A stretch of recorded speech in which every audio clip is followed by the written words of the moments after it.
왜냐면 저는 능력이 첫 번째 키워드였고요. 두 번째는 결국은 이 인사가 만사라는데 제일 능력에다가 아마 능력보다 더욱이 생각한 게 이 사람이 사는데 이 삼각형 피라미드에 저를 보완할 수 있는 그 부분이 뭔가, 그렇게 할 수 있는 사람이 뭔가 라는 게 첫 번째였고, 두 번째가 이제 그러다 보니까 능력.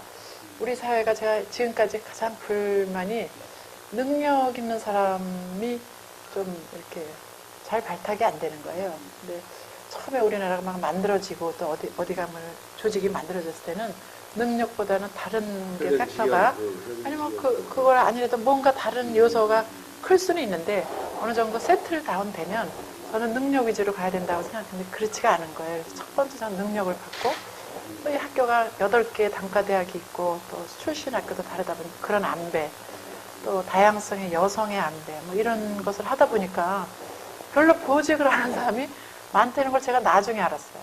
전혀 그런 거를 하지 않았고 있는데 다른 거 아니고 이분의 다양한 어떤 경험, 그 다음에 학생들한테 비춰지는 어떤 평가, 다른 교수님들 여기 사회에 있으면 어떤 교수가 이렇다는 거 다 알거든요. 그런 의견을 보고 그 대신에 제가 직접 그분을 한번 뵙고 제가 직접 연락을 했어요. 밤 1시부터 한 3시까지 문자를 보내서 그거 할 때도 다른 분들은 보통 다른 분을 통해서 먼저 얘기해 놓고 그분이 오케이 하면 보신다는데, 저는 나는 그런 거 자체를 나한테 일종의 그런 관례 이런 거는 저는 안 하거든요. 제일 핵심이 총장이 그 총장으로서의 역할은 그 재단 뒤에 이제 이사장님과 모 기업이 있고 또 여기는 교수들이 있는데, 기업은 굉장히 수직사회라고 제가 생각을 했고 교수들은 굉장히 수평사회거든요. 근데 저기는 수직이면서 굉장히 타이트하잖아요. 근데 교수 사회는 사실 수평이면서 굉장히 루즈합니다. 여기가 자유도 많고 이러다 보니까 이사장님 보시기에 여기가 너무 루즈한 것 같고, 또 여기서는 루즈한 우리를 그냥 내버려 두지 왜 뭐라고 하나 이런 게 있었는데, 저는 총장이 그 역할을 참 잘하는, 남들을 메꿔주는 그렇죠. 것이 총장의 역할인데, 그러니까 뭐 양쪽에 그 뭐 강점도 있고 취약점이 있는데 취약점을 어떻게 보완해서 서로 윈으로 갈 수 있는가를 하는 게 총장의 역할인 것 같아요. 저는 그래서 이제 이사장님 뵈면서 제가 해야 되는 미션을 딱 그 정의를 내렸습니다. 첫 번째 2개 서로 다른 그런 뭐랄까 조직의 특성, 이거를 총장이 어떻게 브릿지 역할을 잘 할 것인가. 그래서 교집합을 이렇게 만들어서 그렇죠. 공동분모가 만들어지면 그렇죠. 윈윈이 되는 거예요. 그렇죠. 그리고 전혀 부정적인 거를 볼 필요도 없을 정도의 그런, 아직까지는 그렇습니다. 지금까지 제가 학생들을 학생 식당에서 3번 보고 도서관에 2번 갔고 길에서도 보고 그러면 여성 총장이라도 많이 보고, 또 바깥에 이름도 있고 제 이름이 나름대로 아주 그 특이한 이름이잖아요. 그래서 저를 알아보는 친구들도 있는 거예요. 인터넷에서 봐서.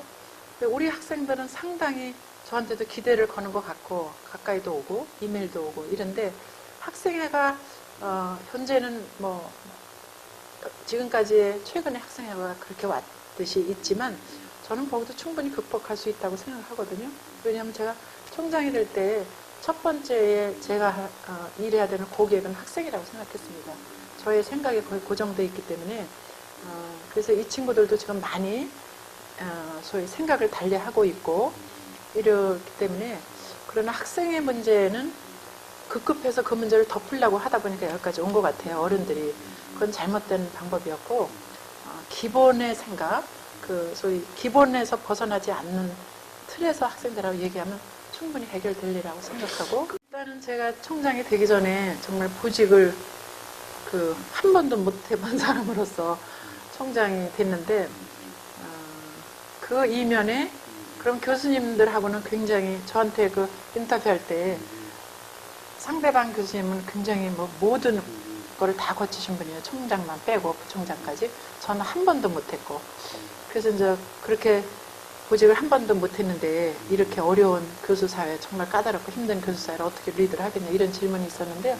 저는 자신 있었습니다. 왜냐하면 보직은 못 가졌지만 보직을 가진 교수님, 그분들 이상으로 제가 교수님들을 같이 이렇게 코업을 하고 이런 걸 많이 했어요. 그리고 제가 성공을 했고 그분들도 저를 그런 면에서 굉장히 리스펙트하고 이렇게 존경하고 이랬는데 그것이 다가가는 그 저의 자세.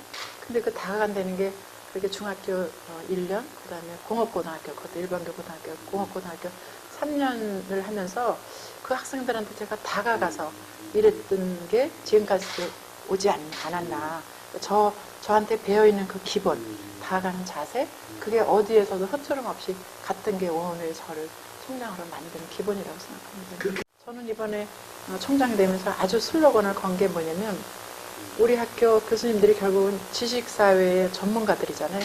전문가들을 그 인천에 10개의 그 군이 있습니다. 8개의 구와 2개의 군이 있는데 여기에 경영 컨설팅단을 제가 내보내기로 해서 이미 6개의 그 구청의 구청장님을 제가 만나가지고 무료로. 그렇죠. 네.